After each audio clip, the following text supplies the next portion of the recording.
যোগা কি শুধুমাত্র কিছু আসন, প্রাণায়াম আর মেডিটেশন? না, যোগ অনেক বড় কিছু। যোগ হচ্ছে অ্যাওয়ারনেস, হায়ার কনসিয়াসনেসের সঙ্গে পরিচয় হওয়া বা হায়ার কনসিয়াসনেসের সঙ্গে পরিচিত হওয়া। কিভাবে পরিচিত হতে পারবো তার যে ওয়েটা রয়েছে সেটা হচ্ছে যোগ শাস্ত্র। যোগ মানে হচ্ছে আমার মন, আমার শরীরকে পিউরিফাই করে আমি সেই হায়ার কনসিয়াসনেসে পৌঁছাবো। এবং এটা কিভাবে আসে আমাদের কাছে, যোগ শাস্ত্র কিভাবে আমরা পেয়েছিলাম, কিভাবে এসেছিল, সেটার পিছনে একটা ভীষণ ইন্টারেস্টিং স্টোরি রয়েছে। সেই স্টোরিটাই আমি আপনাদেরকে ছোট করে বলছি।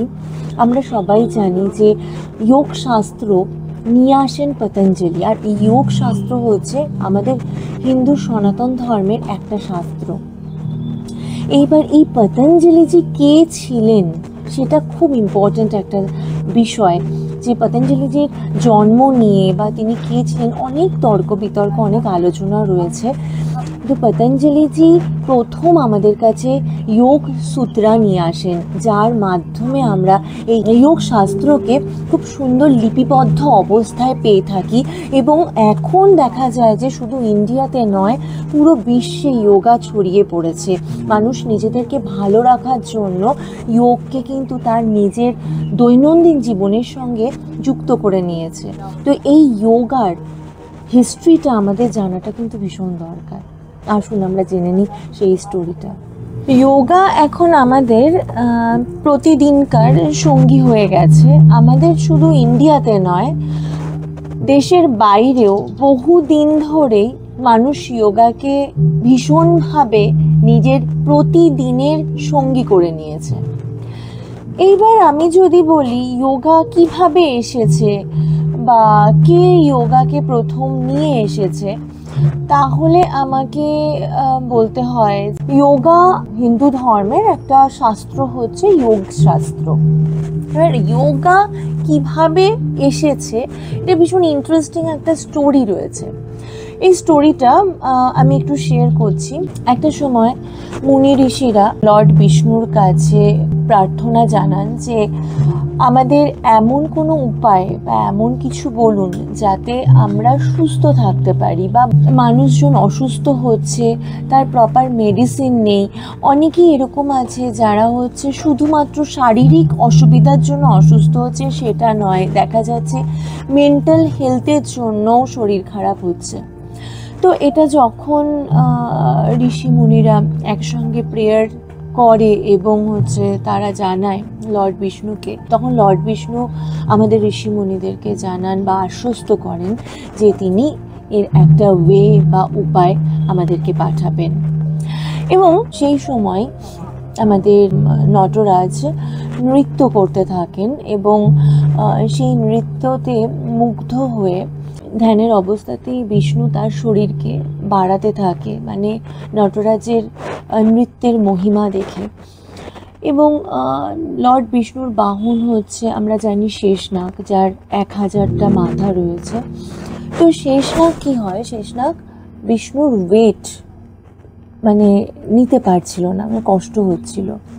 এবং যখন নৃত্য শেষ হয়ে যায়, ধ্যানমগ্ন থেকে বিষ্ণু যখন আবার নর্মাল অবস্থায় ফেরেন, তখন শেষনাগ বিষ্ণুকে জিজ্ঞাসা করেন, প্রভু আপনি কিভাবে নিজের শরীরকে এতটা ভারী বা এতটা বড় করে তুললেন? তখন বিষ্ণু উত্তর দেন যে যোগ বলে। তো শেষনাগ তখন জানান যে আমিও এই যোগ বল বা আমি এই যোগ শাস্ত্র শিখতে চাই, মানে আমিও এই যোগের মহিমা কি সেটা জানতে চাই বা শিখতে চাই। এবং সেই সময় শেষনাগের আরেকটা জিনিসও কাজ করে যে প্রভুকে মোহিত করতে পারে এমন কোনো জিনিস যেটা আমাকে শিখতে হবে। তো নটরাজের নৃত্য ছিল হচ্ছে যেটা বিষ্ণুকে মোহিত করে দিয়েছিল, তো সেটাও শেষনাগ শিখতে চেয়েছিলেন। তো সেই সময় যখন শেষনাগ তার কাছে আকুতি জানান যে তিনি শিখতে চান, তখন বিষ্ণু তাকে আশীর্বাদ দেন যে তিনি এই যোগ বল শিখবেন এবং সেটা তিনি সবার মধ্যে ছড়িয়ে দেবেন। এবং তার মাথায় এটাও ছিল যে যখন ঋষিমুনিরা তার কাছে প্রেয়ার জানান যে আমাদের এই শরীর খারাপ থেকে আমাদেরকে মুক্তির উপায় বলে দিন, তো উনি তখন শেষনাগকে পৃথিবীতে পাঠান যাতে এই চিকিৎসা শাস্ত্র এবং যোগ দুটোরই আমাদের মধ্যে ছড়িয়ে পড়তে পারে বা আমরা যাতে তার উপকার পাই।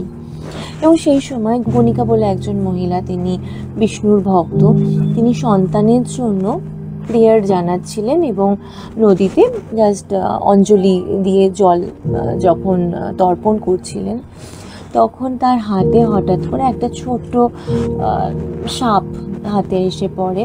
তো তার কিছুক্ষণ পরে সেই ছোট্ট সাপ থেকে একটা ছোট্ট শিশুর জন্ম নেয়।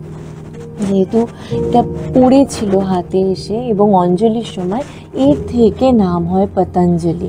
এই পতঞ্জলি হচ্ছেন যিনি আমাদের যোগ শাস্ত্র নিয়ে আসেন, আমাদের মধ্যে যোগ শাস্ত্রকে নিয়ে আসেন এবং ইনি প্রথম আয়ুর্বেদ চিকিৎসা আমাদের মধ্যে নিয়ে আসেন, যে কিভাবে সেই সময় থেকে আমরা অসুস্থ হলে আয়ুর্বেদ চিকিৎসার দ্বারা নিজেদেরকে সুস্থ করতে পারি।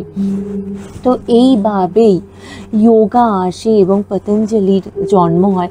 যদিও এই নিয়ে, পতঞ্জলির জন্ম নিয়ে অনেক তর্ক বিতর্ক রয়েছে, অনেক আলোচনা রয়েছে এবং এটাও বলা হয় যে পতঞ্জলি পাণিনির স্টুডেন্ট ছিলেন। তো পতঞ্জলি প্রথম যোগ সূত্র লিখেছিলেন, 195টা সূত্র ছিল।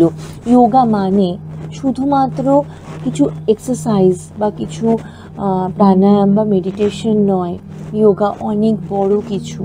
যোগ হচ্ছে ওয়েলনেস, অ্যাওয়ারনেস, কনসিয়াসনেস।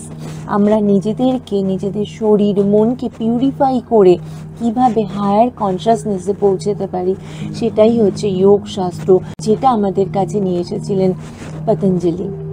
তো এইভাবেই যোগ শাস্ত্র আমাদের কাছে আসে এবং আমরা যোগ সূত্র পাই।